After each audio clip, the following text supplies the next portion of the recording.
వేదిక మీద ఉన్న పెద్దలందరికీ పేరు పేరున నమస్కారాలు తెలియజేస్తూ పత్రికా సోదరులందరికీ కూడా నమస్కారం. ఈ చట్టం 2005లో జరిగిందనే మాట పెద్దలందరూ తెలియజేశారు.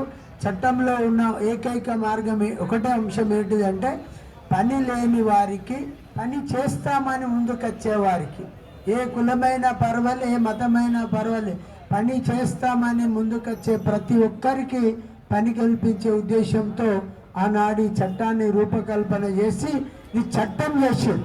చట్టం అంటే ఏంటిది? గ్రామ పంచాయతీకి పోయి రేపు నేను పనికి వస్తా అని ఒక ఆధార్ కార్డు ఇస్తే ఆటోమేటిక్గా రేపు పొద్దుగాల పని కల్పించాలి. కానీ ఈనాడు జరుగుతున్నది ఏమిటి?